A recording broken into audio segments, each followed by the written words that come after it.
Millet Marvels, changing the way world eats by Tenali Double Horse.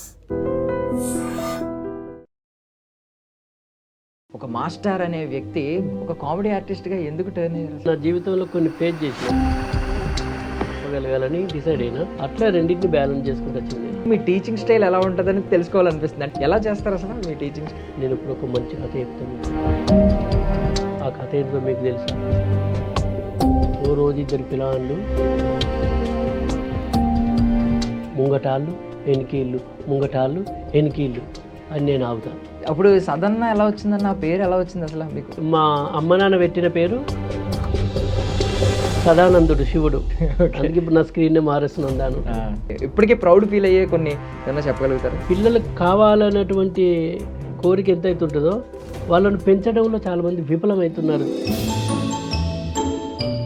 ఎక్కేవారు ఎక్కండి, దిగేవారు దిగండి, auto ఎక్కువసేపు ఆగది. ఇవరకే ఓ బాడకావు చేయబట్టి 3 రోజులు ఆటో ఆటుకుపోయినాను అంటాడు. అదేవిధంగా గుట్టల్లో గుసగుస అని ఒక షార్ట్ ఫిల్మ్ చేసిన. అంటే ఆ పిల్లలు కాలేజీకి పోయేటప్పుడు తల్లిదండ్రులు ఏమనుకుంటారు, హలో హలో ఎక్కడున్నావు, మీ వాడకోసకు మూల మీద ఉన్నా, తిన్నావా, తిన్నా, నీ మాటలు కూడా చక్కెర లెక్క తీయగా ఉంటాయి, చల్పలే కానీ చాలు ఈ ఫోన్ పెట్టాయి, సంధ్య సంధ్య సంధ్య ఫోన్ పెట్టేసింది. ఇగో ఏ బర్రెని చూసినా నేను చూసినట్టే అనిపిస్తుంది, ఏ బర్రె మాట్లాడినా నువ్వు మాట్లాడినట్టే అనిపిస్తుంది, నేను చూడాలనిపిస్తుంది. రాదు దా తట్ట పట్టుకొని రా, నన్ను చూసినట్టు ఉంటుంది, పెండ వేసుకపోయినట్టు ఉంటుంది. ఒక ప్రభుత్వ ఉద్యోగి, మీరు గవర్నమెంట్ టీచర్, దాన్ని దీన్ని ఎలా బ్యాలెన్స్ చేస్తున్నారు? లేదంటే ముందు అయితే మామూలుగా సెలవులలోనే నేను నా నటనా ప్రపంచాన్ని విస్తరించుకోవాలనేటువంటి ఆలోచనతో ఇప్పుడు సెలవు పెట్టుకోవడం జరిగింది. Ladies and gentlemen, welcome to iDream Media. నేను ప్రియదర్శన్. సో బేసికల్లీ కొంతమందిని వాళ్ళ ప్రెజెన్స్ చూస్తేనే మనకి నవ్వు వచ్చేస్తూ ఉంటుంది. కొంతమంది డైలాగ్స్ చెప్పి వాళ్ళ పర్ఫార్మెన్స్తో డైలాగ్ డెలివరీతో నవ్విస్తూ ఉంటారు. రకరకాల మనుషులను చూస్తాం కామెడీ ఆర్టిస్టుల్లో. బట్ ఈయన ఆల్ ఇన్ వన్ అనమాట. ఆయన డైరెక్ట్ ఆయన మొహం చూసినా మనకు నవ్వు వస్తుంది, ఆయన డైలాగ్ చెప్పినా నవ్వు వస్తుంది, ఆయన ఎక్స్ప్రెషన్స్ చూసినా నవ్వు వస్తుంది. ఆయనే అంటే మన ఆర్గానిక్గా ఇంట గెలిచి రచ్చ గెలవాలంటారు కదా, అలా యూట్యూబ్లో మొదలైన ఆయన ప్రయాణం ఈరోజు సిల్వర్ స్క్రీన్ వరకు వెళ్ళిందనమాట. ఆయనే సదన్న కామెడీ అని మనం యూట్యూబ్లో ఛానల్ చూస్తాం కదా, అలియాస్ ఆర్ఎస్ నందా గారు. మాట్లాడదాం అన్న. నమస్తే. క్షణార్థన్న అందరికి క్షణార్థి, మా సంతూర్ కనార్థి. అందరు మంచుకున్నారా? మీరు ఎప్పుడు మంచుకుండాలి. ఏదో ముచ్చట ఏమన్నా అడుగుదాం అనుకుంటారా? Okay okay. అంటే చాలా గ్రౌండ్ లెవెల్స్ నుంచి వచ్చారు. ఏదో ఫ్లూక్లో వచ్చిన సక్సెస్ కాదు. ఒక గవర్నమెంట్ టీచర్ అయ్యి ఉండి అసలు ప్రయాణం ఎలా మొదలైందనేది మీరు చాలా మందితో పంచుకుని ఉంటారు. బట్ ఫస్ట్ ఆఫ్ ఆల్ నా డౌట్ ఏంటంటే, గవర్నమెంట్ టీచర్ అనగానే మనం మాస్టర్ అని గౌరవంగా చూస్తూ ఉంటారు.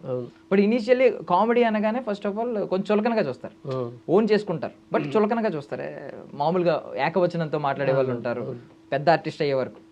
ఈ రెండిట్లకి ఎలా పొంతన ఎలా కుదిరింది అసలు? ఫస్ట్ ఆఫ్ ఆల్ ఒక మాస్టర్ అనే వ్యక్తి, గురువు కింద, ఉపాధ్యాయుడి కింద పెద్దవాళ్ళు కూడా గౌరవం ఇచ్చే మీరు ఒక కామెడీ ఆర్టిస్ట్గా ఎందుకు టర్న్ అయ్యారు అసలు?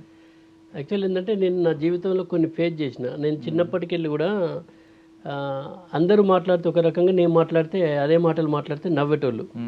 అదొక విచిత్రం అనిపించింది. అంటే నేను మాట్లాడితే నవ్వు, కానీ అప్పుడు అంత తెలిసేది కాదు.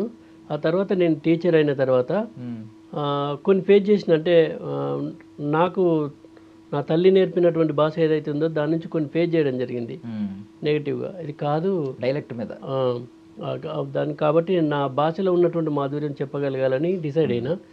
కాబట్టి ఒక పక్క ఇటు టీచర్గా పనిచేస్తూనే ఈ కామెడీ అనేది గౌరవప్రదంగా ఉండాలి. ఇప్పుడు మామూలుగా ఏంటంటే, కామెడీ ఏదో డబల్ మీనింగ్ కామెడీలు చేస్తే మనం ఏమో నెగిటివ్ షేడ్స్ వస్తాయి కావచ్చు, లేకపోతే మామూలుగా డబల్ మీనింగ్లు మాట్లాడతారు అదే అనుకుంటాం. అది కాదు అని నిరూపించడం కోసం, చేయడం కోసం నా ప్రయత్నం జరిగింది వాస్తవంగా. అందుకోసమనే ఎక్కడ కూడా ఏ వల్గర్ లేకుండా కామెడీని బేస్ చేసుకొని నేను అటు టీచర్గా ప్రయాణం చేస్తూ ఇటు కామెడీని కూడా ఆ భాషకు ఒక గౌరవము, ఆ కామెడీకి ఒక గౌరవం తీసుకురావాలన్నటువంటి ఉద్దేశం కొద్దీ కుటుంబ సమేతంగా చూడాలనేటువంటి ఆలోచనతో ఇప్పటి వరకు చేసే ప్రతి షార్ట్ ఫిల్మ్ కూడా ఎక్కడ వల్గర్ కంటెంట్ లేకుండా వాళ్ళ నిజ జీవితంలో జరిగే సన్నివేశాలను బేస్ చేసుకొని హాస్యంతో కూడినటువంటి సందేశాత్మకమైనటువంటి లఘు చిత్రాలు ఇప్పటివరకు నేను తీయడం జరిగింది.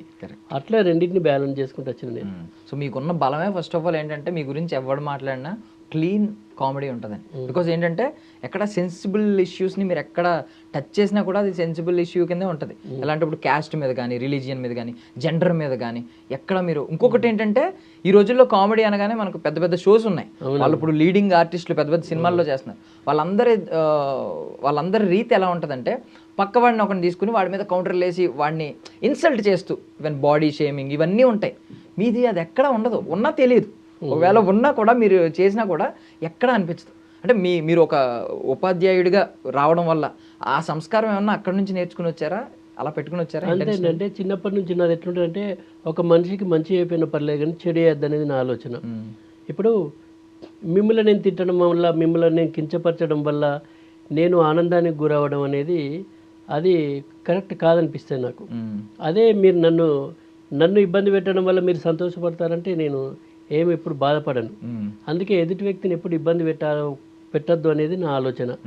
కాబట్టి ఎక్కడ కూడా ఇంకోళ్ళు మీద ఉండేది కథలో అంతర్భాగమై మాత్రమే సాగుతుంది నాది. కావాలని ఎప్పుడు కూడా నేను వాళ్ళ వినసెటరీలు అవి ఉండేది. ఆ కథలో అంతర్భాగంగా జరిగేటువంటి ఒక మాటలు మాత్రమే ఉంటాయి తప్ప వేరే రకంగా ఎప్పుడు అట్లా వెళ్ళలేదండి. ఎందుకో అట్లాంటి ఆలోచనలు కూడా నాకు రాలేదు ఇప్పటివరకు. ఇట్లా బేసికలీ మీ టీచింగ్ స్టైల్ ఎలా ఉంటుందని తెలుసుకోవాలనిపిస్తుంది. అంటే పిల్లలు ఎంత ఎంజాయ్ చేస్తారో ఒకసారి మేము కూడా ఒక క్లాస్కి అటెండ్ అయ్యి చూడాలని ఉందన్నమాట. ఎలా చేస్తారు అసలు మీ టీచింగ్ స్టైల్? నిజంగా మనం అంటే టీచింగ్ చేయడం చాలా సులభం అని అనుకుంటారు కానీ ఒక ఉపాధ్యాయుడు తరగతి గదిలోకి వెళ్ళినప్పుడు చాలా పెద్ద టాస్క్ అది. అంటే వివిధ రకాల మనస్తత్వాలు ఉన్నటువంటి పిల్లలు ఉంటారు ఆడ. వాళ్ళందరినీ కూడా కమాండింగ్ చేయాలంటే ఉపాధ్యాయుడు చాలా కాన్ఫిడెంట్గా ఉండాలి, వాళ్ళ మనస్తత్వాలను అర్థం చేసుకోవాలి, ఆ పిల్లవాళ్ళలో పిల్లవాడిగా మారిపోవాలి. కాబట్టి అదొక పెద్ద టాస్క్. ఇంకోటి ఏంటంటే వాళ్ళకి ఇంట్రెస్టింగ్ ఉండాలి. సైకాలజికల్ ప్రకారం పిల్లవాళ్ళు ఎక్కువసేపు ఉండలేరు, వాళ్ళు నిలకడ ఉండలేరు. వాళ్ళ మనస్తత్వాలు వాళ్ళను మన కంట్రోల్లోకి తీసుకోవాలంటే మనం చాలా ఇంట్రెస్టింగ్గా చెప్పాలి వాళ్ళకు.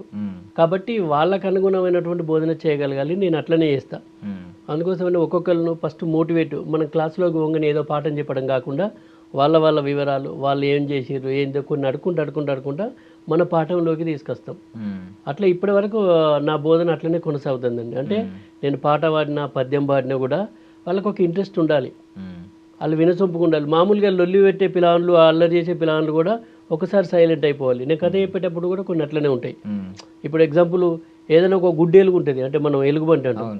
ఆ గుడ్డేలు కథ చెప్పేటప్పుడు కూడా మామూలుగా ఏదో గుడ్డేలుగు, అదే ఊర్లో గుడ్డేలుగు ఉన్నది, అది దాన్ని చూస్తే అందరు భయపడతారు, అది ఇట్లా కామన్ కదా. అది కాదు, అట్లా చెప్పడం కాదు.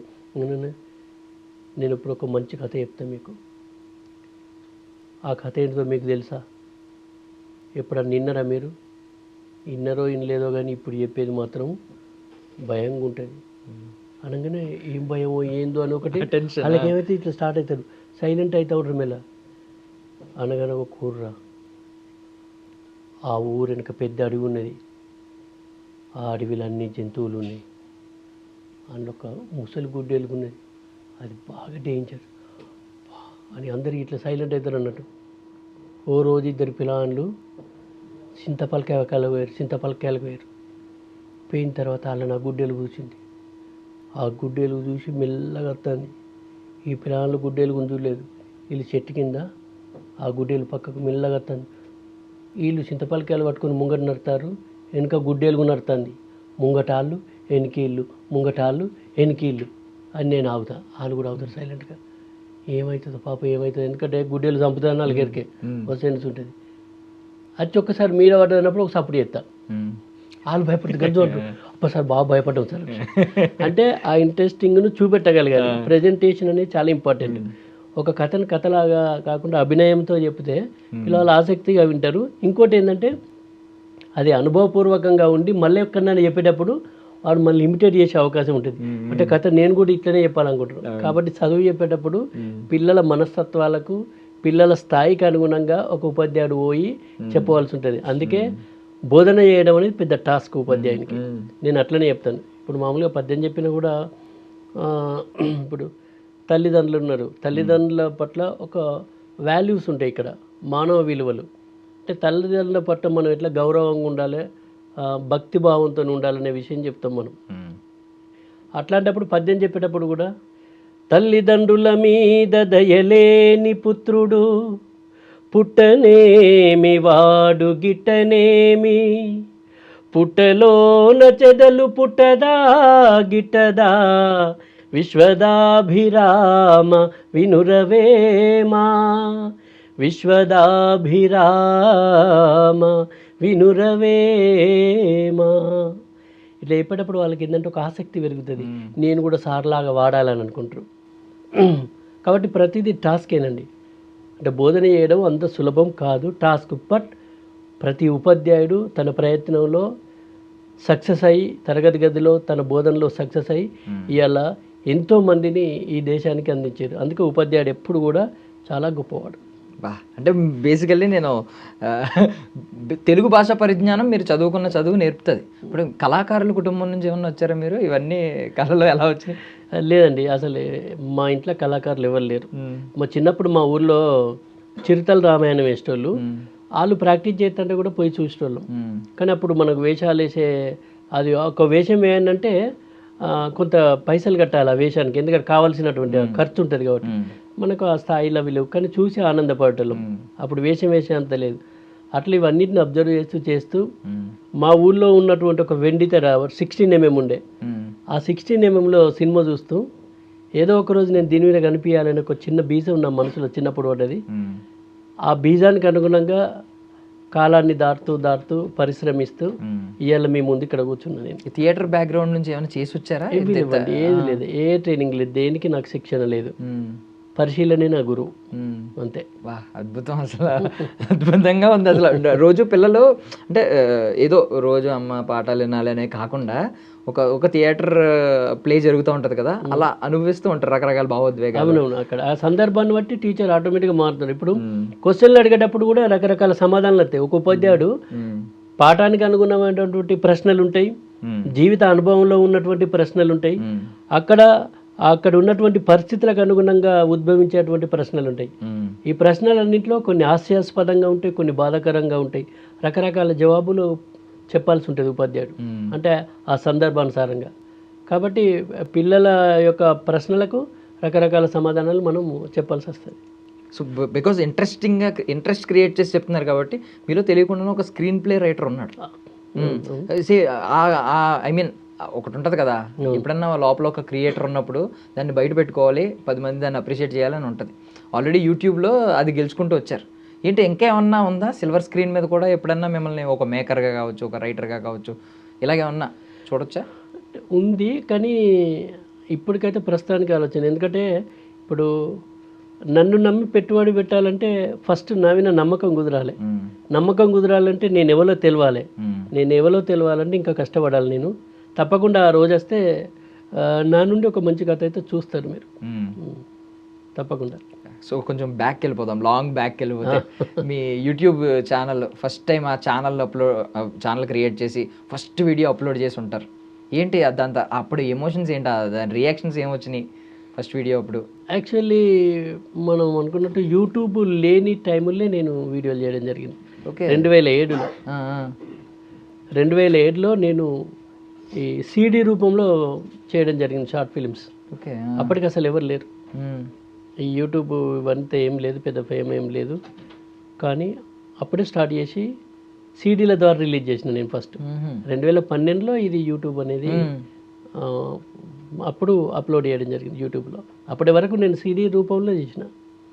అట్లా ఏందండి, ఇప్పుడు ఏదైనా ఒక పని చేసినప్పుడు ఆ పనిలో ఒక 10 మందికి నా పని వల్ల సంతోషం కలిగినప్పుడు అంతకంటే గొప్ప తృప్తి ఏముంటుంది, గొప్ప సంతోషం ఏముంటుంది. కాబట్టి అందుకే నా ట్యాగు 10 మంది సంతోషపడితే నేను సంతోషపడేటువంటి వ్యక్తిని. నా ట్యాగ్ అందుకే జనానందమే సదానందం అని పెట్టుకున్నా. కాబట్టి చాలా హ్యాపీ అనిపించింది. అప్పుడు సదన్న ఎలా వచ్చిందన్న ఆ పేరు ఎలా వచ్చింది అసలు మీకు? అంటే RS నంద అనే పేరు ఇప్పుడు స్క్రీన్ నేమ్ కింద వాడుకుంటున్నారు, సదన్న అనే పేరు ఎందుకు వచ్చింది? యాక్చువల్లీ మా అమ్మ నాన్న పెట్టిన పేరు సదయ్య. అంటే మా ఇంటి పేరు రాదండి సదయ్య అని పెట్టారు. ఆ తర్వాత అందరు మామూలుగా ఏంటంటే నేను యూట్యూబ్ ఛానల్ పెట్టినప్పుడు సదన్న కామెడీ అని పెట్టుకున్నాను నేను. అటుగా అందరూ రాదండి సదయ్య, సదయ్య అని కాకుండా సదన్న అని పిలుస్తారు. అది ఊర్లలో అట్లా మంచిగా మామూలుగా అట్లానే సదన్న అని అట్లా పిలిచి నేను కూడా సదన్న కామెడీ అని పెట్టుకున్నా యూట్యూబ్ ఛానల్ పేరు. కానీ తర్వాత ఏంటంటే మాకు ఓదెల పక్కన మల్లికార్జున స్వామి ఉంటాడు. చిన్నప్పటికి ఏంటంటే శివుని మీద ఉన్నటువంటి ఆ మమకారం భక్తితోని నేను సదానందుడు శివుడు అని, మా ఇంటి పేరు రాదండి సదానంద, ఆర్ఎస్ నంద అంటే సదానందం, ఆర్ఎస్ నంద అని పెట్టేసుకున్నా నేనే. ఓకే, అందుకే ఇప్పుడు నా స్క్రీన్ నేమ్ ఆర్ఎస్ నంద అని ఉంటుంది. బికాజ్ అంటే ఒకప్పుడు మీలో ఉన్న ఆ క్రియేటివ్ లోపల ఉంటాడు కదా ఒకడు, ఆ పురుగు ఏంటంటే చెయ్యాలి అనిపించి డబ్బులు పెట్టి మరి మీ డబ్బులో పాపం ఎవరో ఒకరిని పట్టుకునో సంథింగ్ సీడీల రూపంలో రిలీజ్ చేసేవారు. యూట్యూబ్ వచ్చిన తర్వాత మీకు ఏమనిపించింది అంటే నాకు ఒక ప్లాట్ఫామ్ దొరికింది, నేను డబ్బులు లేకపోయినా 0 బడ్జెట్తో అయినా నాలో ఉన్నదే నేను 10 మందికి చూపించగలను టాలెంట్ని అని అనిపించిందా? లేదండి, అప్పటికే ఆల్రెడీ నేను ఫేమ్ 30-40 షార్ట్ ఫిల్మ్లు చేసి ఉన్నాను అప్పటికే. దాదాపు యూట్యూబ్ వచ్చేసరికి అప్పటికే అన్ని షార్ట్ ఫిల్మ్స్ ఆల్రెడీ. సీడీలు ఎలా అప్పుడు సేల్ అయ్యేవన్నా? అంటే అదేనండి, ఇప్పుడు సీడీలకి చేసిన తర్వాత షాపులకి ఇచ్చేటోళ్ళం జాతరలలో. ఓకే, అక్కడి నుంచి వెళ్ళి వేరే కంట్రీస్ కూడా వెళ్ళినాయి. ఓకే, అట్లా. కానీ మనకు అంత ఇన్కమ్ సోర్స్ ఉండపోతుండే వాస్తవంగా. దానివల్లనే చాలా లాస్ అయినా నేను అప్పుడు. కానీ నా సీడీల వల్ల చాలామంది నవ్వుతారు, అది సంతోషం అనిపించేది అట్లా. సో యూట్యూబ్కి వచ్చిన తర్వాత మీకు ఇప్పుడు లక్షల సబ్స్క్రైబర్లు ఉన్నారు, కోట్ల వ్యూస్ చూసారు మీరు. ఏంటి ఈ ఓవరాల్ ఈ షార్ట్ ఎక్స్పీరియన్స్ ఏమనిపించింది? షార్ట్ కాదు యాక్చువల్లీ లాంగ్ ఎక్స్పీరియన్సే. మీరు ముందు నుంచి మొదలయ్యారు. ఇంకా ఒక పేషెన్స్ లెవెల్స్ మీకు చాలా ఉన్నాయి. ఇప్పుడు పాండమిక్ తర్వాత with in short time success అయిన వాళ్ళు చాలా మంది ఉన్నారు. వాళ్ళతో పోలిస్తే మీ పేషెన్స్ లెవెల్స్ చాలా ఎక్కువ. ఏంటి మీ జర్నీని ఎలా చెప్పగలరు, మీ యూట్యూబ్ జర్నీని మొత్తం? యూట్యూబ్ అంటే కదా, నేను 2012లో నా షార్ట్ ఫిల్మ్స్ అప్పటికి వచ్చినటువంటి షార్ట్ ఫిల్మ్స్ అన్నీ అప్లోడింగ్ కావడం జరిగింది. అవి చూసి చాలామంది చాలా అప్రిషియేషన్స్. ఎందుకంటే అప్పటి వరకు సీడీల రూపంలో వెళ్ళింది, తర్వాత యూట్యూబ్కి వచ్చేసరికి ఏమైందంటే చేతిలోకి సెల్ వచ్చింది. ప్రపంచం అంతా అరచేతిలోకి వచ్చిన తర్వాత ప్రతి మనిషికి ఎక్కువ కనెక్ట్ అయినాం మనం. సో ఈ హోల్ యూట్యూబ్ జర్నీలో మీరు రకరకాల భావోద్వేగాల్ని, రకరకాల ఎక్స్పీరియన్సెస్ని ఫేస్ చేసి ఉంటారు. లైక్ అంటే ఒకసారి ఇన్స్టెంట్ వైరల్, అంటే అప్లోడ్ చేసిన వెంటనే ఆ వైరల్ అయిపోవడం, విత్ ఇన్ 2-3 డేస్లో తెగ కాల్స్, తెగ కమెంట్స్, తెగ మెసేజ్లు ఇవన్నీ చూసుంటారు. అట్ ద సేమ్ టైం ఎప్పుడో పురాతన వీడియో ఇప్పటికీ కూడా ట్రెండింగ్లో ఉండడం, నిన్న చూసి ఇంకొకటి కాల్ చేయడం, ఇలాంటివి కూడా చూసుంటారు. ఈ రెండింటి ఉద్దేశం ఏంటంటే ఇన్స్టెంట్ వైరల్ని మీరు ఎంత ఎంజాయ్ చేస్తారో, ఇలా లాంగిటివిటీ ఉంటుంది కదా, కొంచెం లాంగ్ రన్ ఉంటుంది. ఇప్పుడు 10 సంవత్సరాల క్రితం వీడియో ఇప్పుడు కూడా వైరల్ అవుతూ ఉంటుంది. ఈ రెండింటిని ఎలా ఎంజాయ్ చేస్తూ ఉంటారు? ఏదైనా మనం ఏ పని చేసిన పని గతందైనా, ప్రస్తుతం చేస్తున్న పని అయినా, భవిష్యత్తులో చేస్తున్న పని అయినా మన ప్రేక్షకులను మెప్పించడమే. కాబట్టి ఆ ప్రతిస్పందన అనేది, ఆ స్పందన అనేది అప్పటిదైనా ఇప్పటిదైనా ఇప్పుడు భవిష్యత్తులో వచ్చేదైనా కూడా నేను ఒకేలాగా తీసుకుంటా. ఎందుకంటే ఒక పని అయిపోయిన తర్వాత వాట్ నెక్స్ట్ అని ఆలోచిస్తాను నేను. అది దాని ద్వారా వాళ్ళు ఇచ్చేటువంటి ఆ సంతోషం ద్వారా, వాళ్ళ మాటల ద్వారా ఇంకా బాధ్యతాయుతంగా పనిచేయాలి, ఇంకా వీళ్ళని ఎంటర్టైన్ చేయాలి అన్నటువంటి ఒక ఆలోచన మాత్రం కల్పిస్తూ ఉంటారు వాళ్ళు. అట్లనే ఆ బాధ్యతతోనే పనిచేస్తాను. సో ఇప్పుడు మీరు వీడియోస్ తీస్తున్నప్పుడు రకరకాల గేర్స్ అని మంచి మంచి కెమెరాస్ వచ్చినాయి, అసలు ఈవెన్ ఆడియో క్వాలిటీ కూడా అద్భుతంగా వస్తుంది. బట్ మీరు స్టార్టింగ్ డేస్లో చాలా ఇబ్బంది పడి ఉంటారు. కొన్ని కొంచెం మాన్యువల్ వర్క్ ఎక్కువ ఉండాలి, ఆటో ఫోకస్లు ఇవన్నీ లేవు.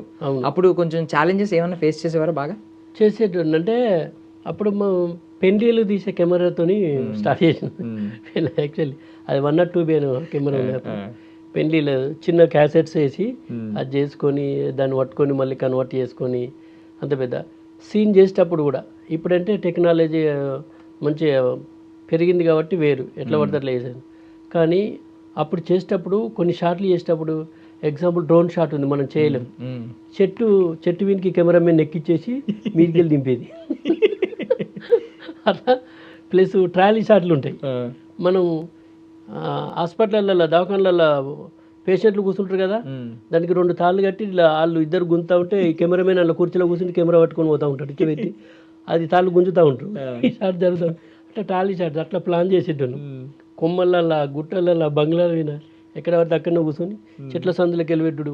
అంటే మనకి ఏ షాట్ కావాలన్నా నాకు ఇదండి. ఒకసారి ఒక సీన్ కోసం పెద్ద గుట్టెక్కిచ్చిన, గుట్టెక్కించి కొంత దూరం వెనక వర్షం వస్తుంది వర్కులు కప్పుకున్నప్పుడు కనీసం అంబ్రెల్లాలు కూడా లేవు. ఆ వర్కులు ఉంటే వర్కులు కప్పుకొని అన్నిటిని తడవకుండా చూసుకొని మళ్ళీ ఇప్పుడు మేకప్ అవి ఉంటాయి, ఏది లేదు మాకు.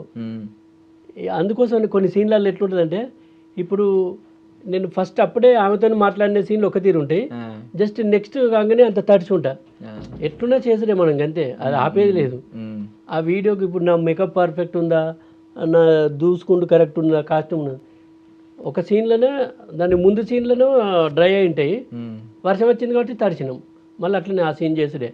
అవన్నిటిని పాటించలేదు, మనకు కంటెంట్ ఇంపార్టెంట్. కథాబలంతోనే వాస్తవంగా ఇలా మనం నిలబడ్డాం. బట్ చాలా ప్రయోగాలు చేశారు ఆ షార్ట్స్ కోసం. బట్ నవ్వుకుంటున్నాం కానీ స్ట్రగుల్ అండి. ఒక సీను మనకు హార్వెస్టర్ పోయింది అనేటువంటి ఒక షార్ట్ ఫిల్మ్లో శ్రీనివాస్ గారు ఉంటారు, ముత్యం శ్రీనివాస్ గారు అని కెమెరామెన్. అప్పుడు యాక్చువల్లీ మేమిద్దరం డిస్కషన్ చేసి ఈ సీన్ చేయాలి. నాకు ఒక విజన్ ఉన్నది ఏంటంటే, నేను నా వెనక పోలీసు వాళ్ళు పడతారు, హార్వెస్టర్ ఎత్తుకొస్తా, నేను వరి కోసే మిషన్, పెద్ద మిషన్ ఎత్తుగా నా ఎంబడి పడితే నేను ఉరికెత్తా ఉంటాను అన్నట్టు. ఆ షాట్ని సింగిల్ టేక్లో వేయాలి, మళ్ళీ మనం చేయలేము, 2 కెమెరాలు పెట్టలేము, వేరే ఏం చేయలేము. కాబట్టి ఏం చేసినాం అంటే బంగ్లు ఎక్కిచ్చేసినాం. ఆయన బంగ్లు ఎక్కిచ్చేసినాక ముంగట ఒక వ్యక్తి, ఎందుకంటే ఆయన ఉరుకుతా ఉంటే కెమెరామెన్ ఆయన ఎంబడి ఉరికి రావాలి, ఇంకా ట్రాక్ తప్పకుండా ఆయన వేజు పెడతా ఉంటాడు ముంగట ఉరికట ఆయన వెనకని నేను ఉరికి రావాలి. అట్లా మేము ఎడ్జిలో ఫార్ఫిట్ వాళ్ళ పక్క పొంటి కెమెరా పెట్టుకొని ముంగట ఆయన ఉరుకుతుంటే నేను ఎట్లనైతే ఉరికేస్తూ ఉంటాడో కెమెరామెన్ కూడా అదే స్పీడ్లో వచ్చేసి ఎక్కడైతే ఆయన ఆగుతాడు నేను కిందుండి చెప్పేటోడిని, అంటే రన్నింగ్లో డైలాగ్ వినవాడు కాబట్టి వాళ్ళకి వినవాడాలని చెప్పేసి నేను కరెక్ట్గా ఉరికొచ్చి ఒక మంచం కింద జోరాలండి. ఆ మంచం కింద వచ్చి మొత్తం ఇవన్నీ దెబ్బలు తాకినాయి. కానీ షాట్ని ఎక్కడ ఆపాలి, అట్లనే కంటిన్యూ చేసినాం. ఇమీడియట్గా మళ్ళీ అందులో కాళ్ళ కిందికి వెళ్ళి పోయి గడ్డి కుప్పలు జోరాలి. ఈ షాట్ అని ఒకటేసారి ఇట్లా చేసేసినాం, సింగిల్ టేక్లో. అది వండర్ అనిపిస్తుంది. దెబ్బలు తాకి రక్తాలు వెళ్తున్నాయి అయినా కూడా ఆపలేదు, ఆ షాట్ని ఆపలేదు, చేసేసిన వాటిని. తర్వాత దుడుచుకొని ఇవన్నీ కట్ చేస్తే 4-5 రోజులు మొత్తం ఇవి లేవలే. అంటే అప్పుడు చేసేటప్పుడు ఎంత బాధ ఉంటుందో, జనాన్ని నవ్వించడం కోసం ఎంత కష్టపడతాం ఒక ఆర్టిస్టు అనేది చాలా ఫేస్ చేయడం జరిగింది. అసలు ఎన్నిసార్లు దెబ్బలు తాకినాయో. రీసెంట్గా కూడా మేము మలస్కపడ్డాడని ఒక షార్ట్ ఫిలిం చేసినాం. యాక్చువల్ దునికేది ఉంటుంది పెద్ద హైట్ వింకెల్, ఈ హైట్ వింకెల్ కింద దునకాలి. ఒరిజినల్గానే నేను ఇట్లా వస్తున్నా స్లిప్ అయి కథ పడ్డా నేను. ఆ షాటు చెప్పు స్లిప్ అయిపోయింది, తాగి ఉంటా అన్నట్టు నేను యాక్షన్ పడిపోయిన కథ. పడిపోతే ఇప్పుడు ఇంకా పెయిన్ పోలేదు. అంటే అవి ఒరిజినల్గానే చేయాల్సి వస్తుంది, మనం వేరే ఏదో జిమ్మిక్కులు చేయడానికి వీలు లేదు. అందుకోసమే అట్లా చాలా ఫేస్ చేయడం జరిగింది. ఎన్నిసార్లు దెబ్బలు తాకినా అవి మాకు తెలుసు. అందుకే ప్రతి షాట్గా పర్ఫెక్ట్ వచ్చేదాకా. ఇప్పుడు కొందరు కొత్త వాళ్ళతో చేయాలని ఇంట్రెస్ట్ ఉంటుంది, వాళ్ళతో బాగా టాస్క్ అవుతూ ఉంటుంది అప్పుడప్పుడు. ఎందుకంటే చేయలేరు కానీ చేపియాలి నేను. ఇప్పుడు నేను కరెక్ట్ చేపియలేదు అనుకో, ఏమున్నది అంటారు, ఆ మార్కు రావద్దని. ఎప్పుడు కూడా మనం ప్రేక్షకుడిని 100% సాటిస్ఫై చేయలేం, కనీసం ఓ 70-80% చేయించినామంటే మనం పాస్ అయినట్టే. అందుకే అబ్బో అనకపోయినా పర్లేదు, నా షార్ట్ ఫిల్మ్ చూసి పర్వాలేదంటే నేను పాస్ అయినట్టు, అట్లనే వెళ్తా ఉంది. ఇప్పుడు అది బ్రహ్మానందం గారిది ఒక డైలాగ్ ఉంటుంది, మీమ్స్లో వాడుతూ ఉంటారు, అప్పట్లో మా డెడికేషన్ అలా ఉండేదని. ఇది పర్ఫెక్ట్ యాప్ట్ మీకు. నిజంగానే అంటే అంకిత భావంతో పనిచేసినాం కాబట్టి ఇవాళ ఈ మాత్రం 4 ముచ్చట్లు మీతో మాట్లాడగలుగుతాం. ఏంటండి మీరు రుద్రంగి సిల్వర్ స్క్రీన్ మీద ఓటీటీలో ఇప్పుడు మనం మోతబరి లవ్ స్టోరీ ఇక్కడ వరకు వచ్చారు మీరు. అవునవును. సో అప్కమింగ్ ప్రాజెక్ట్స్ ఏంటి అసలు? ఏం ఇప్పుడు నెక్స్ట్ మారెమ్మ ఉంది ఒకటి. మారెమ్మ నాగరాజు గారి దర్శకత్వంలో మాధవ్ గారి కాంబినేషన్లో చేయడం జరిగింది. అందులో ఒక మంచి క్యారెక్టర్ చేసిన, అదొకటి రిలీజ్కి ఉంది. సంత అని ప్రవీణ్ చంద్ర గారి డైరెక్షన్లో అది కూడా ఒకటి రిలీజ్కి ఉంది. తర్వాత మల్లిక్ గారి డైరెక్షన్లో డీజే టిల్లు 2 మళ్ళీ నెట్ఫ్లిక్స్లో అదొకటి ఉందండి రిలీజ్కు ఇప్పుడు మెయిన్గా. ఒకటి రాజు గారు అని తన దర్శకత్వంలో ఒక సినిమా ఉంది, సుధా గారి కాంబినేషన్లో చేసి అదొకటి రిలీజ్. యాక్టర్ ఉన్నారు ఫుల్ అసలు. ఇప్పుడు మళ్ళీ ఒక 4-5 ప్రాజెక్టులు కూడా వచ్చినాయి. ఓకే. సో తెలంగాణ డైలెక్ట్ మీద మోస్ట్లీ ఉంటాయి. తెలంగాణ ఇప్పుడు స్లాంగ్ కూడా వేరేది కూడా. అంటే ఒక ఆర్టిస్టు, ఇప్పుడు ఆర్టిస్ట్ అనేవానికి హద్దు సరిహద్దులు ఏమున్నాయండి. ఎందుకంటే ఇప్పుడు మనం తమిళ్ చూస్తున్నాం, కన్నడ చూస్తున్నాం, హిందీ చూస్తున్నాం, భాష ఏదైనా చూస్తున్నాం, వాళ్ళకి చూసినప్పుడు ఒక భావం అనేది కనెక్ట్ అయి ఉంటుంది. వాళ్ళ యాక్షన్ పార్ట్ కనెక్ట్ అయి ఉంటుంది, కథ అర్థమవుతూ ఉంటుంది. కాబట్టి నాది ఈ భాష అని కాదు, ఈ భాషను బేస్ చేసుకొని నేను వచ్చిన ఈ భాషను ఎక్కువ స్ప్రెడ్ చేయాలనేటువంటి ఆలోచనతో వచ్చినటువంటి నా తల్లి భాషను. దాంతోపాటు మిగతా ఏ భాష క్యారెక్టర్లు వచ్చినా కూడా నేను చేయాలి, ఒక ఆర్టిస్ట్గా నేను చేయాలి. అట్లాంటి భేదాలు ఏమీ లేవు, ఎందుకంటే సదరన్ అందరి వాడు. ఓకే, ఇప్పుడు మీరు తెలంగాణ డైలెక్ట్ని కొంచెం ముందుకు తీసుకెళ్లారు.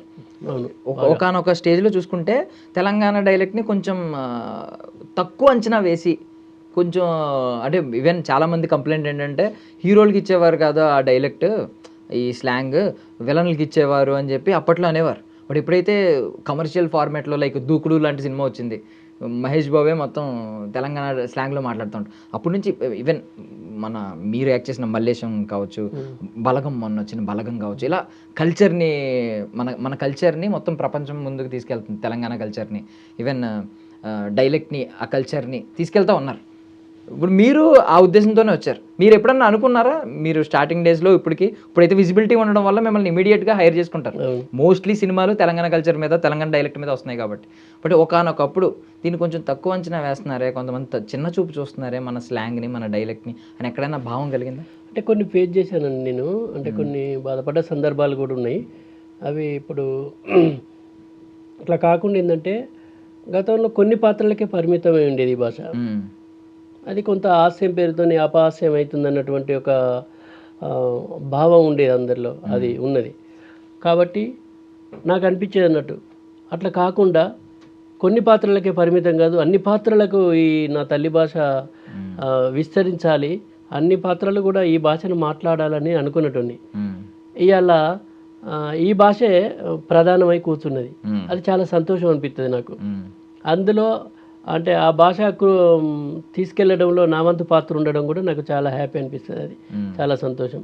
అట్లా కాబట్టి ఇప్పుడు అన్నీ ఆ భాషను బేస్ చేసుకొని చాలా సినిమాలు వస్తున్నాయి. ఏదైనా ఇప్పుడు మనం అదొకటే కాదు, ఇప్పుడు ప్రాంతాల వారిగా రాయలసీమ నుంచి వెళ్ళి కావచ్చు, శ్రీకాకుళం బేస్ చేసుకొని కావచ్చు, ప్లస్ తెలంగాణ బేస్, అన్ని భాషలు వేస్తున్నాయి. కాకపోతే ఇలా వెండితెరకు మాత్రం ఒక ప్రధానమై అయితే ఉన్నది. అవునవును, ఈవెన్ పార్టీ అనే పదం కంటే దావత్ అనే పదం ఒక ఎగ్జైట్మెంట్ ఇస్తుంది. ఈవెన్ ఆంధ్ర వాడికైనా ఇస్తుంది, దావత్ చేసుకుందాం అందరం. ఏదైనా అదేనండి భావం, అదే. ఇప్పుడు అందరం కలిసి, అందరము వాళ్ళైనా మనమైనా ఎవరైనా అక్కడ ఎక్స్ప్రెస్ చేసేటువంటి విధానం ఉంటుంది చూసినా, అవి ఒక్కొక్కరు ఒక్కొక్క టైపు ఎక్స్ప్రెస్ చేస్తారు. ఆ భాషను ఆకలింపు చేసుకునేటువంటి విధానం ఒక తీరుగుంటుంది. అందుకే ఆ ట్రావెల్లో నా భాషను నేను కొంచెం ముందుకు తీసుకెళ్లడంలో నా పాత్ర కొంచెం అట్లా చేయడం జరిగింది. ఇప్పుడు సదన్ అందరివాడు అయిపోయాడు, కానీ మీరు మొదలైన 2007 ఆ టైంలో మీరు మొదలైనప్పుడు తెలంగాణ ప్రజల్ని దృష్టిలో పెట్టుకుని, అంటే మీ ఆడియన్స్, మెయిన్ స్ట్రీమ్ ఆడియన్స్, మీరు తెలంగాణ ప్రజలను దృష్టిలో పెట్టుకునే వీడియోలు చేసేవారా, లేదు ఇది అందరికీ రీచ్ అవుద్దని? లేదండి అట్లా నేను ఏది ఆలోచించలేదు. ఇప్పుడు నేను చేసే పని 10 మంది మెచ్చాలనేటువంటి ఆలోచనతోనే చేసిన నేను. ఇక్కడ ఇంకోటి, నేను మాట్లాడిన మొదటి పలుకు మా అమ్మే నా గురువు కాబట్టి, మా అమ్మ ఏదైతే నేర్పిందో ఈ పలుకులో ఉన్నటువంటి మాధుర్యాన్ని ఎందుకు చూపెట్టద్దు అనుకున్నా, అట్లా నేను చేసిన.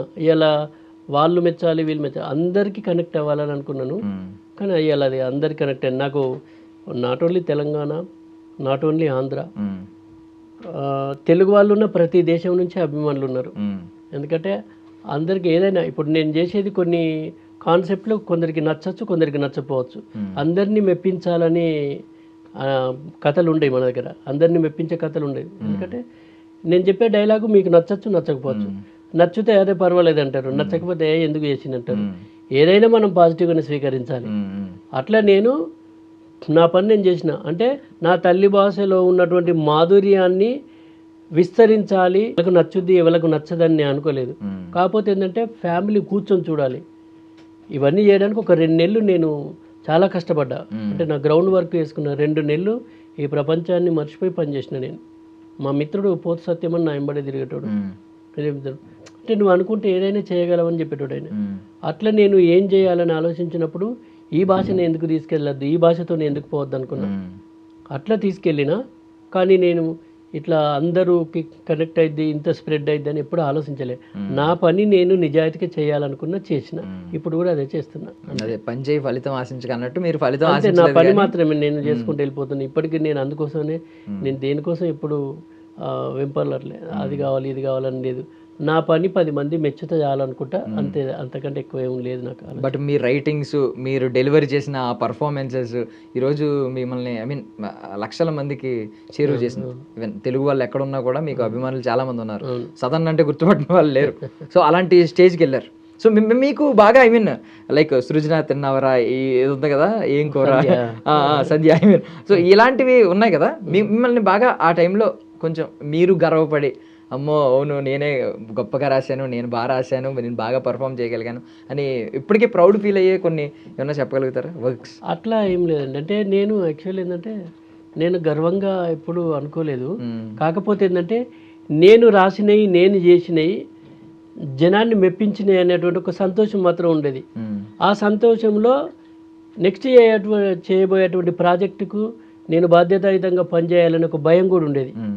అట్లా అంటే ప్రేక్షకులు పంచుకున్నటువంటి సంతోషంతో భవిష్యత్తులో చేసే ప్రాజెక్టులు భయంతో చేస్తుంది, ఓ బాధ్యతతో చేస్తుంది, బాధ్యత పెంచుకొని చేస్తుంది. ఎందుకంటే ఇలా నేను చేసిన ఒక షార్ట్ ఫిల్మ్ మీకు నచ్చింది అనుకోండి, నెక్స్ట్ మీరు ఏమనుకుంటారు, ఒక ఆర్ఎస్ నంద చేసే షార్ట్ ఫిల్ము నెక్స్ట్ దీనికంటే కొంచెం మంచిగానే ఉంటుంది, కనీసం నవ్వుకోవచ్చు అని ఒక కాన్ఫిడెన్స్ మీకు ఉంటుంది చూసినావు, ఆ ఎక్స్పెక్టేషన్ అది తగ్గకుండా మాత్రం చేయాలనే ఆలోచన ఉంటుంది నాకు. అట్లనే చేస్తున్నా. అట్లా మీరు చెప్పిన దానిలో గడుసు పొరల్లో డైలాగులు ఉంటాయి. యాక్చువల్ ఏంటంటే ఒక మాసుగా పెరిగేటువంటి ఒక పిల్లగాడు, మాసుగా మాట్లాడేటువంటి పిల్లగాడు పాపం ఇప్పుడు ఎప్పుడైనా తల్లిదండ్రులు పిల్లలు కావాలన్నటువంటి ఆలోచన ఆసక్తి ఎక్కువ ఉంటుంది చాలామందికి పాపం. కానీ పిల్లలకు కావాలన్నటువంటి కోరిక ఎంతైతే ఉంటుందో వాళ్ళను పెంచడంలో చాలామంది విఫలమవుతున్నారు. అట్లాంటి క్యారెక్టర్ను కథను బేస్ చేసుకొని రాయడం జరిగింది. అది గడుసుపోరడు అనేది.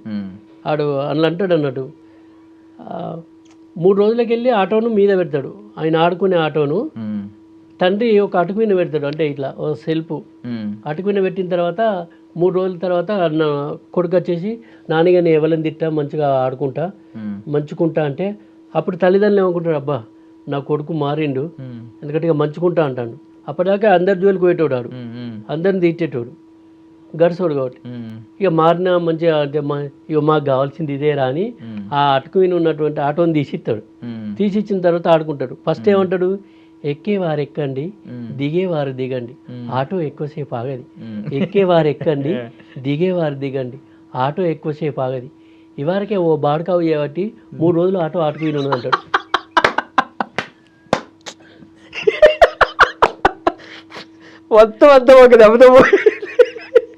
మరి ఎక్కడ మారింది ఇక? అంటే ఇట్లుంటారు పిల్లలు. అది మనస్తత్వం అనేది అప్పటి నుంచి అప్పటికే షిఫ్ట్ అయిపోయింది, జంపింగ్ కదా. కాబట్టి అందుకోసమే పిల్లలను అంటే పిల్లలు కావాలనేటువంటి కోరిక ఏదైతే ఉంటుందో పెంచాలనేటువంటి ఒక మంచి కోరిక కూడా ఉండాలి అనేది తల్లిదండ్రులకు ఉండాలనేది నేను ఆ కాన్సెప్ట్ ద్వారా చెప్పడం జరిగింది. అదేవిధంగా గుట్టల్లో గుసగుస అని ఒక షార్ట్ ఫిల్మ్ చేసిన.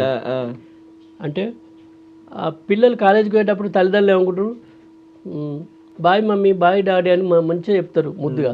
ఆ బాయ్ నాన్న మంచిగా అవ్వకుంటే సరే డాడీ, సరే అమ్మ అండి వెళ్ళిపోతారు. కానీ వాళ్ళు ఎక్కడికి పోతారు ఏందని తెలియదు. ఇట్లా కాలేజీ తప్పించేసి వాళ్ళు గుట్టలలో ముచ్చలు పెట్టుకుంటూ ఉంటారు. అట్లా ఒక 3 రోజుల గ్యాప్లో ఈ కాలేజీకి రారు, ఇద్దరు కలుసుకోరు. అప్పుడు మాట్లాడుకుంటారు, ఈ రాజు సంధ్య అని వాళ్ళిద్దరు. అప్పుడు హలో హలో ఎక్కడో మీ వాడకోసకు మూల మీద ఉన్నా, తిన్నావా? తిన్నా. కాకరకాయ చేదు లేదా? మా అమ్మ చక్కెర వేసింది. నీ మాటలు కూడా చక్కెర లెక్క తీయగా ఉంటాయి. చల్పలే కానీ చాలు తీ, ఫోన్ పెట్టాయి. సంధ్య సంధ్య సంధ్య ఫోన్ పెట్టేసింది. అంటే ఇట్స్ మీన్ ఇది అప్పట్లో చాలా వైరల్ ఇది. అంటే వీళ్ళు ఎంతసేపు మాట్లాడుకుని ఏం ప్రయోజనం ఉండేది. గిదే ముచ్చట్లు కాలేజీలలో. అందుకోసమే సమయం వృధా చేసుకోవద్దు.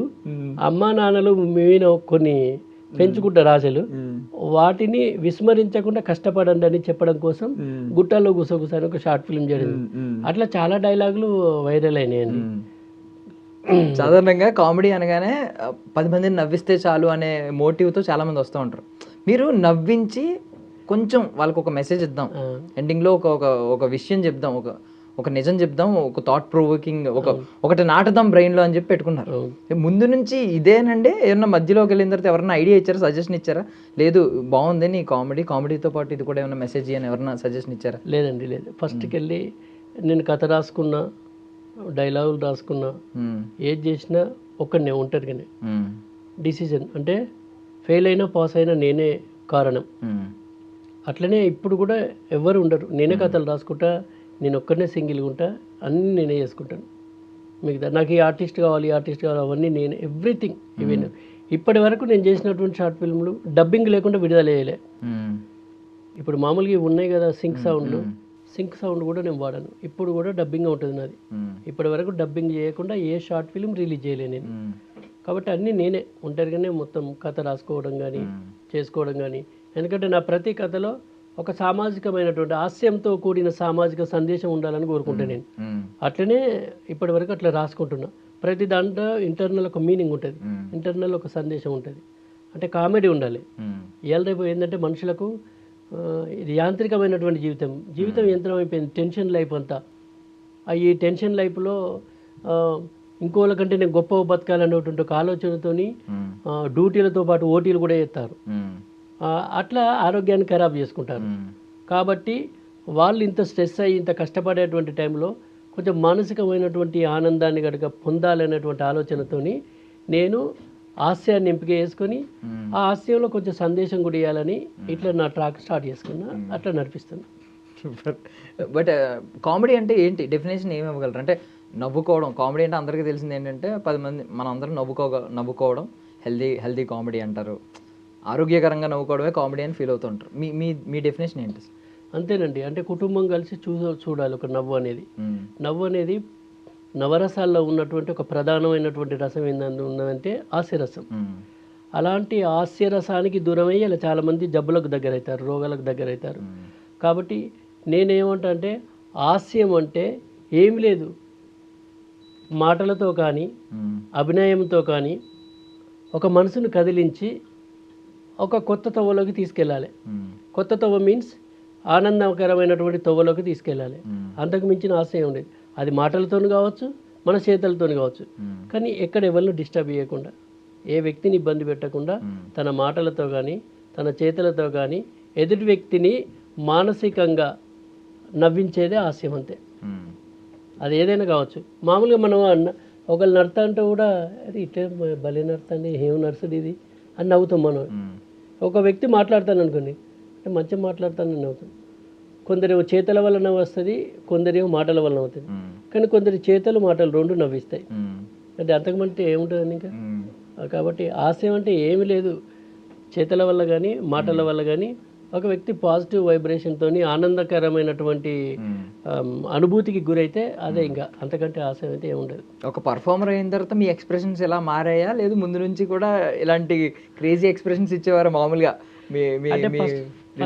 ఫస్ట్కి వెళ్ళి అట్లనే ఉండేది. నవ్వేవారు నార్మల్గా మాట్లాడుతూ నేను మాట్లాడుతున్న నేను స్టేజ్ ఎక్కితే నవ్వేటోళ్ళు. అప్పుడు చిన్నప్పుడు కూడా పిట్టల ద్వారా తుపాకి రాముడు, పల్లెటూరు అట్లాంటి ఏకపాత్ర అభినయాలైనా నేను తీసుకోవడం జరిగింది. ఏది స్కూల్ ఫస్ట్, కాలేజ్ ఫస్ట్ కూడా, ఈవెన్ డిగ్రీలో కూడా తీసుకున్నా. కాలేజ్ ఫస్ట్ తుపాకి రాముడు వేసేసి అట్లా నవ్వేటోళ్ళు. కానీ నేను దాన్ని ఎప్పుడు వీళ్ళు మామూలుగా నేను చేస్తే నవ్వుతారు కానీ అనుకునేది. ఈ ఎక్స్ప్రెషన్లని ఇవన్నీ నాకు ఏవి ఐడియా లేదు యాక్చువల్లీ.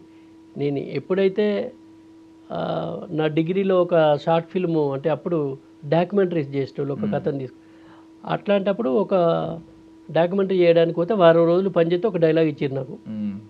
ఆ తర్వాత బతుకమ్మ సినిమాలో చేసిన నేను 2007లో. చేసిన తర్వాత అప్పుడు నేనే అనుకున్నాను, ఈ ఆఫీసులకు వచ్చేది తిరిగేది పోయేది, నేను హైదరాబాద్కు చాలాసార్లు వచ్చిపోయేటాను. కానీ ఇది కాదు, అక్కడికి పోయి ప్రయత్నాలు కాదు, నన్ను నేనే దిద్దుకోవాలి, నన్ను నేనే పదును పెట్టుకోవాలనుకొని ఒక షార్ట్ ఫిల్మ్ స్టార్ట్ చేసిన. అట్లా.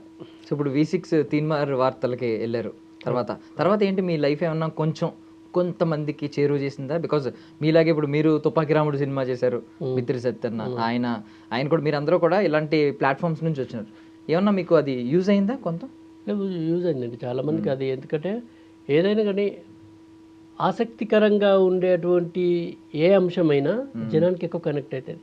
ఇప్పుడు తీన్మార్ వార్తలు అనేది బాగా ఆసక్తిగా ఉండేది కాబట్టి అప్పుడు వాళ్ళు నన్ను ఎంపిక చేశారు. అప్పటికే నేను యూట్యూబ్ నుంచి వెళ్ళి ఉన్నాం కాబట్టి చేసారు. దానివల్ల కూడా ఇంకా ఎక్కువ మందికి నేను కనెక్ట్ అయినాను. అప్పుడు రైటింగ్ వర్క్ లో కూడా మీరు పార్టిసిపేషన్ ఉండేదా?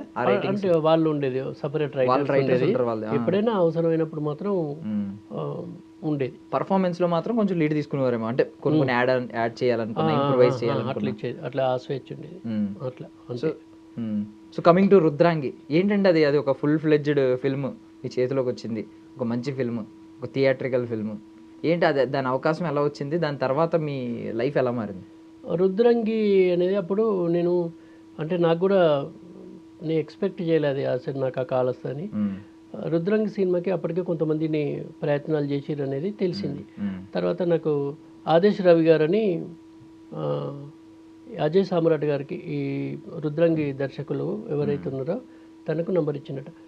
అంటే తనకు సాటిస్ఫైడ్ కాలే అజయ్ సామ్రాట్ గారు.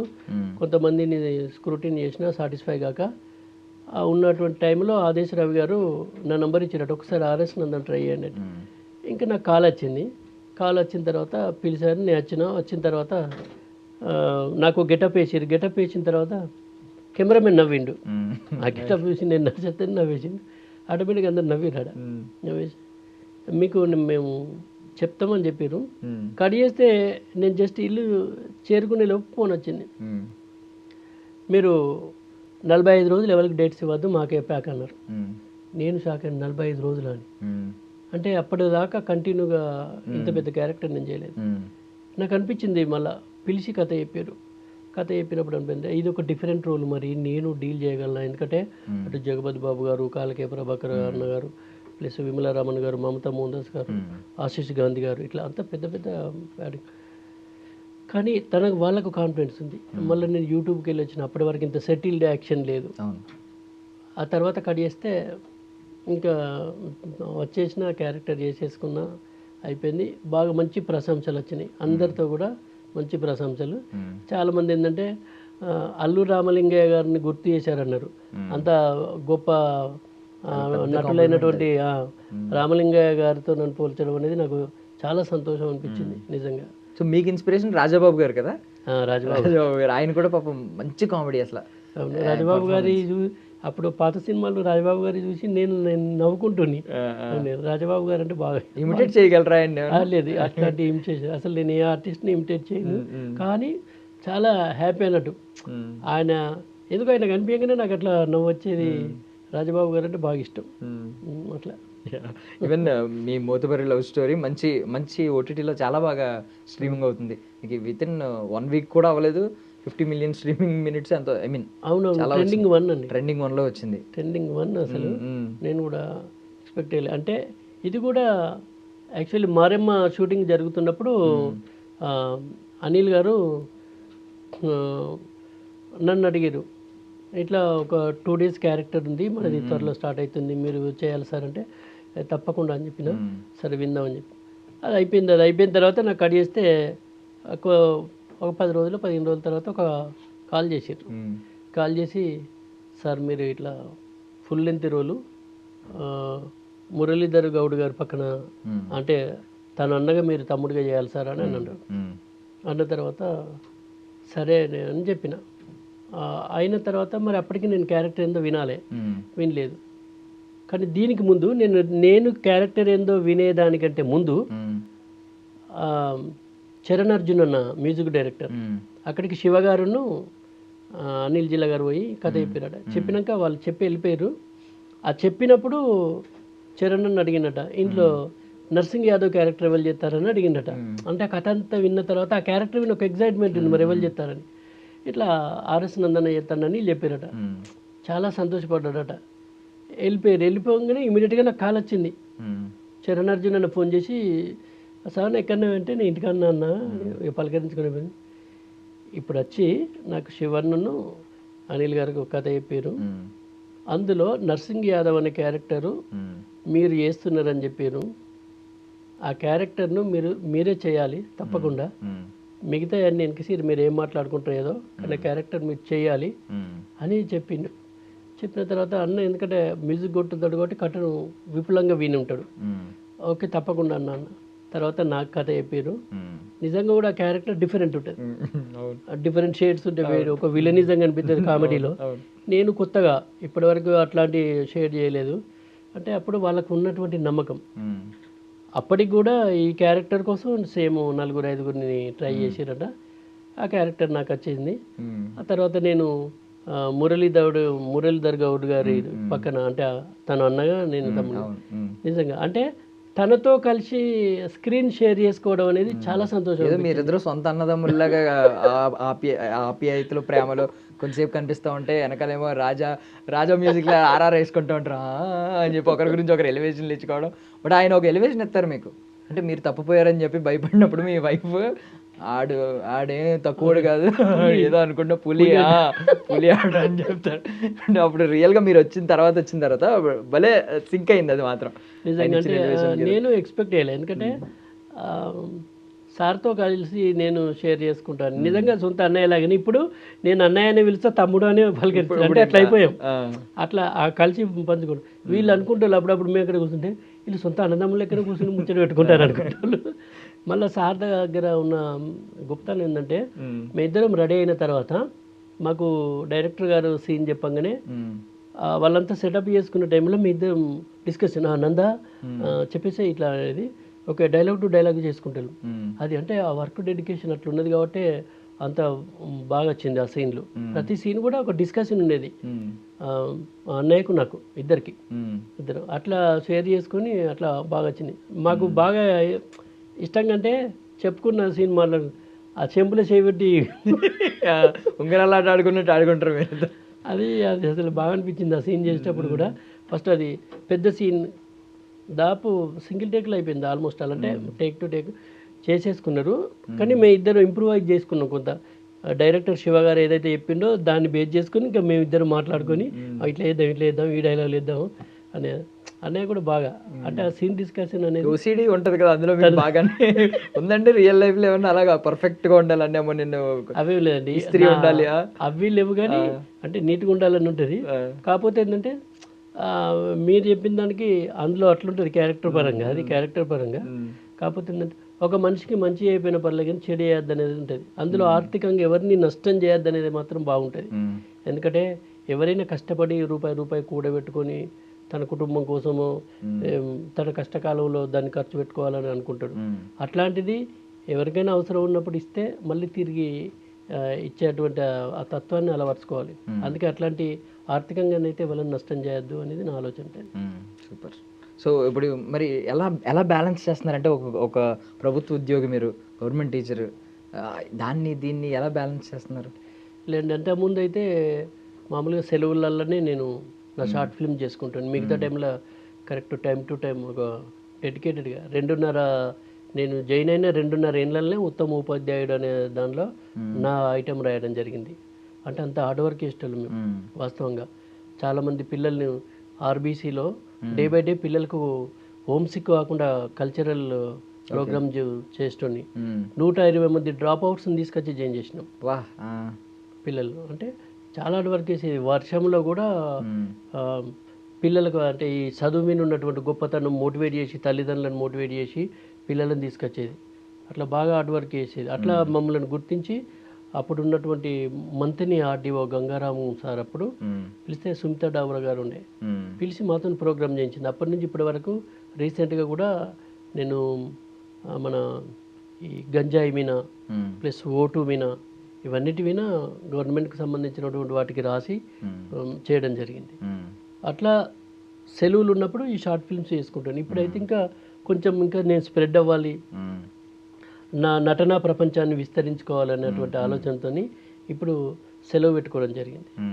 అట్లా మీకు ఎప్పుడన్నా విజిట్ చేసినప్పుడు అక్కడ కల్చరల్ ప్రోగ్రామ్స్ జరిగినప్పుడు ఈవెన్ ఎమ్మెల్యే గారు కూడా అప్పుడప్పుడు స్కిట్ చూసి ఆనందపడి పర్ఫామ్ చేయమని అడిగి మిమ్మల్ని కొంచెం పుష్ చేసి ఇలాంటివన్నీ ఉండవు కదా?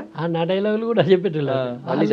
నాకు ఫోన్ వాళ్ళు నా డైలాగ్ చెప్తాను, ఈ మధ్య ఒకసారి ఆ డైలాగ్ చెప్పాలి అంటే ఇట్లా చాలామంది నాకు ఇప్పుడు కులం మతం ఈ హోదా ఇవన్నిటితో సంబంధం లేకుండా చాలామంది కాల్ చేస్తారు, ప్రేమ మాట్లాడతారు.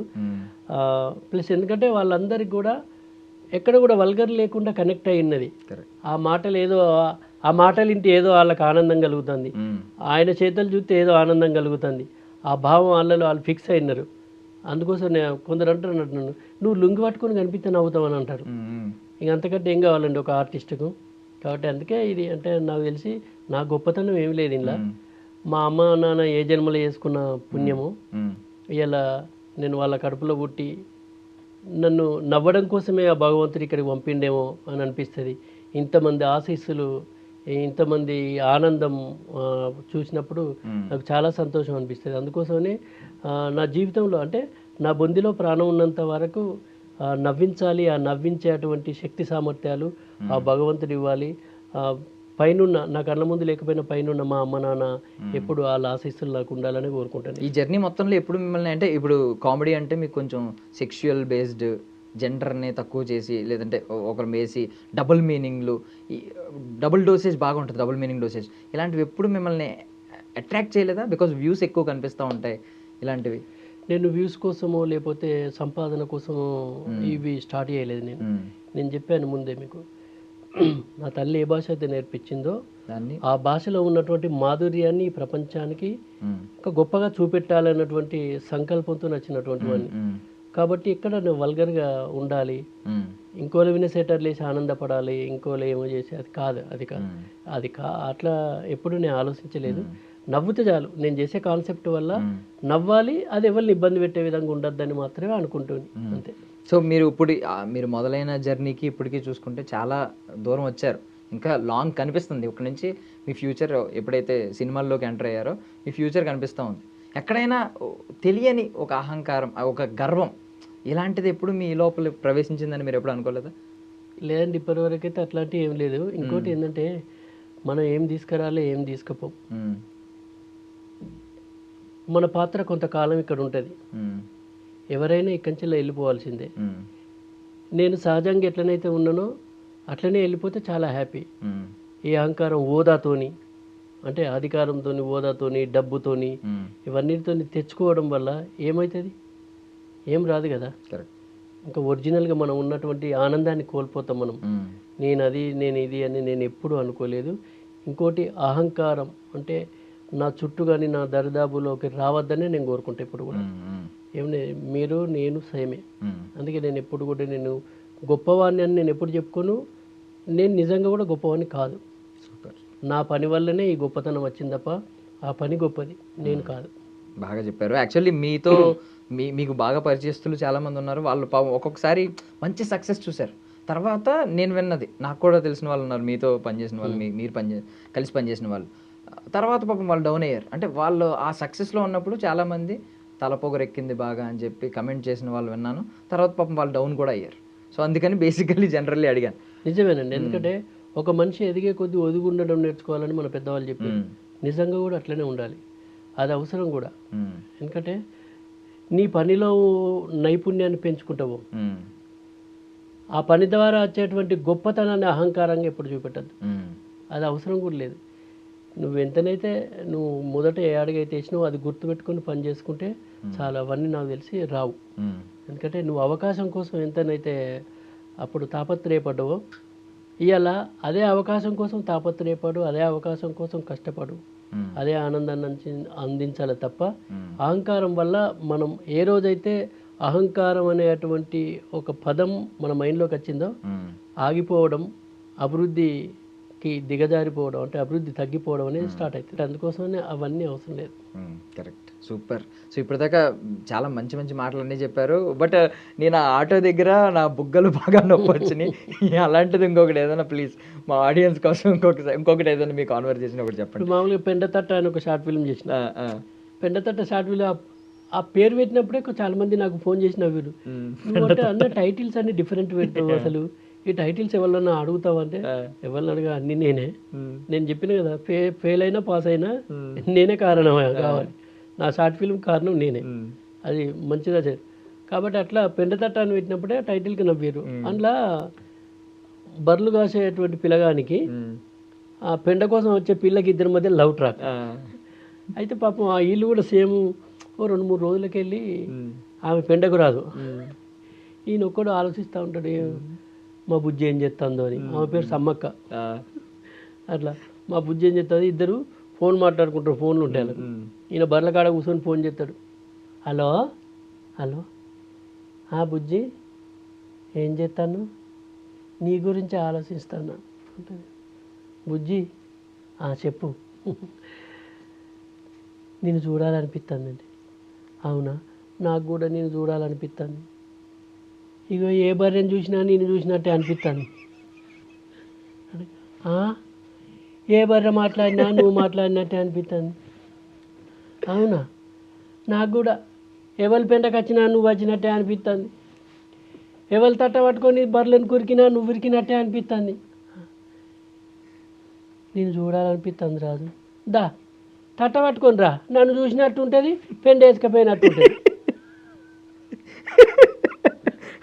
బట్ అది చాలా జెన్యున్ ఎమోషన్. అంటే వాళ్ళ ప్రపంచం గేదెలు కాబట్టి వాడి ప్రపంచంలో ఆమె కనిపిస్తుంది, ఈమె ప్రపంచం పెండ కాబట్టి ఎవరు వచ్చినా ఆడు వచ్చినాడు వారు. జెన్యున్ లవ్ అది. బట్ ఏంటంటే చాలా హ్యూమర్ ఉంది అట్లా. అంటే వాళ్ళ ట్రాక్ అది, వాళ్ళ ప్రపంచం అంతా అదే. అందుకోసం అందులో లగ్గమైనాక కూడా వాళ్ళకి ఏం కోరికలు లేదు. యాక్చువల్ పార్ట్ 2లో ఉండే. అవు బుజ్జి, నేను మరి వాళ్ళు అంటారు, వాళ్ళ అమ్మ నాన్న చెప్తారు అన్నాడు, ఓ చదువుకున్నోనికి ఇస్తావే నువ్వు మంచిగా బతుకుతావంటే, చదువుకోకపోతే మంచి మనసున్నోడు మంచి మన ఊళ్ళోనే ఉంటాడు, బర్రెలు కాస్తాడని చెప్తున్నారు. అవునా అంటే వీళ్ళందరూ అవురా, ఆమెకు ఇంత చదువుకున్నది, ఆమెను నువ్వు చేసుకొని ఏం చేస్తానంట, ఏం చేసినది బర్రెల పెండ అంతా తీసి కుప్పేసుకుంటుంటుంది రోజు అంటాడు. అంటే ఇప్పుడు ఈ కుప్ప పెండ అమ్ముకున్నావు అనుకో పైసలు వస్తాయి అంటాడు, బర్రెలు కాస్తే పైసలు వస్తాయి నాకు, ఈ బర్రె పెండకు కూడా పైసలు వస్తాయి, మేము మంచిగా బతుకుతాం అంటాడు. అంటే ఎంత నిర్మలత్వం ఉంటుంది చూడండి వాళ్ళ ప్రేమలో. ఏదో వాళ్ళు ఇప్పుడు పోయి ప్రేమ అంటే ఏదో పబ్బులో పోవుడు, ఏదో మన ఇదేంటి పార్కులో పోవుడు, పెద్ద పెద్ద హోటళ్ళకు పోవుడు, అది కాదండి. నిర్మలమైన ప్రేమ ఎప్పుడైనా నిర్మలంగానే ఉంటుంది. ఒకరి విని ఒకరికి అఫెక్షన్ ఉంటుంది. అక్కడ మనకి ఎంత సంపాదన ఉన్నది అనేది కాదు, ఆ ప్రేమలో ఎంత సంతోషం ఉన్నది అనేది గొప్పది. వీళ్ళిద్దరి మధ్యలో అలాంటి సంతోషం ఉంటుంది.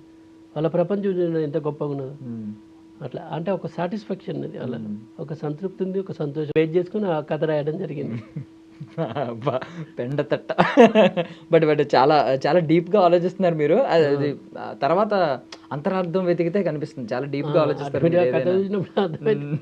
అంటే డైలాగులు కూడా ఎక్కడ కూడా వల్గర్ అనిపించదు, సందర్భానుసారంగానే ఉంటుంది.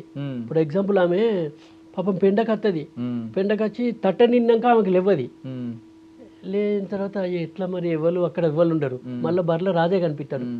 ఆ రాజు ఒక్కడే కనిపిస్తాడు. ఆ రాజు కనిపించినప్పుడు మాత్రమే మనకు మన పిలుస్తుంది, ఏ అంటది. అప్పుడు చూస్తాడు, చూసి ఎవరు నవ్వకూడదు, నిన్నే అంటది. అప్పుడు ఆయన ఎగ్జైట్ అవుతాడు, నన్నా నిన్నే అంటది. ఓ కొడుకా, నన్నే నాట అని కట్టకూడదు మొత్తం. అంటే చూడు ఎంత ఆనందం ఉంటుంది. అంటే ఒక ఆడపిల్ల నన్ను పిలిచింది అని ఒక సంతోషం. అప్పటిదాకా ఆ పిలిపినటువంటి వ్యక్తి పోతాడు, ఏంది అంటే ఎత్తవా అంటది, లేతలేదా అని. ఇట్స్ మీన్ అక్కడ ఆ సందర్భం చూడండి, లేతే నిన్ను ఎందుకు వెళ్తానా ఉంటుంది. అంటే ఆ సందర్భంలో ఎక్కడ వేరే ఉండదు, ఎక్కడ ఇట్స్ మీన్ అనగానే సరే ఎత్తుతా పాటు అని లేవట్టి ఎత్తుతాడు. మళ్ళా పెండకత్తావా అంటే రాను అంటది. అదే అంటే నిన్ను చూడటానికి అత్తా అంటది. ఆనందపడతా వెళ్ళిపోతుంది. అప్ప ఇక మళ్ళీ ఇట్లా కట్టబట్టుకుంటే సంబరపడతా ఉంటుంది. చూడండి ఎంత హ్యాపీ. వాళ్ళకి తెలియదు, వాళ్ళకి తెలిసిన భాష, వాళ్ళలో ఉన్నట్టు మనసులో ఉన్నటువంటి ఒక నిర్మలత్వం అక్కడ కనిపిస్తుంది అంతే, ఏది ఉండదు. జనానికి ఎంటర్టైన్ కనిపిస్తూ ఉంటుంది అక్కడ. అట్లా బేస్ చేసుకుని సీన్ రాసేటప్పుడు జాగ్రత్త పడుతూ ఉంటాను నేను, ఎక్కడ ఉండదు. అట్లా ఇలా జనాలు కనెక్ట్ అవ్వడానికి బొగ్గలు నొప్పి వచ్చినాయి, నవ్వే సూపర్ అండి, అసలు సూపర్. మీకు యాక్చువల్లీ మేమందరం మీ కామెడీకి దాసోహం అయిపోయాం. మీ సదా ఇలా మీ నుంచి అద్భుతమైన కామెడీ, ఇలాంటి message oriented kind of videos కానీ లేదంటే సినిమాల్లో కానీ మీ పర్ఫార్మెన్సెస్ మాకు కనిపిస్తూనే ఉండాలి, మీరు మాకు ఎప్పుడు దగ్గరగా ఉండాలని మనస్ఫూర్తిగా కోరుకుంటున్నాం. I wish you all success అన్న. ఐ డ్రీమ్ మీడియా తరపు నుంచి మీ సక్సెస్ని మేము కోరుకుంటున్నాం. సెలబ్రేట్ చేసుకుందాం మళ్ళీ ఎప్పుడైనా మీరు మళ్ళీ మాకు టైం ఇస్తే. అందరికీ మళ్ళొకసారి శనార్థి, మీరందరూ ఎప్పుడు ఆనందంగా ఆరోగ్యంగా ఉండాలి. మీ ఆనందాన్ని మీ ఆరోగ్యాన్ని ఎల్లవేళలా కోరుకునే మీ ఆర్ఎస్ నంద. జనానందమే సదానందం. And for more videos, Please subscribe to iDream. Please subscribe to iDream. Please subscribe iDream. And please subscribe to iDream. For more videos, subscribe to iDream. please like, share and subscribe to the channel. Congratulations, iDream. Subscribe to iDream. Subscribe to iDream. So subscribe to iDream Media. iDream ki iDream team andarki huge congratulations. Please subscribe iDream Media. Please subscribe to iDream. Subscribe iDream. Please subscribe to iDream. iDream అంటే నా కళల ఛానల్ను subscribe చేసుకున్న నోరు తిరుగుతలేదు, మీరైతే గంట గుర్తు కొట్టండి. For more such videos, please subscribe to iDream. Subscribe to iDream. Please subscribe to iDream. Please subscribe iDream Media. Please do subscribe to iDream. Please subscribe to iDream Media. For best entertainment and information, please subscribe iDream. And don't forget to subscribe to iDream.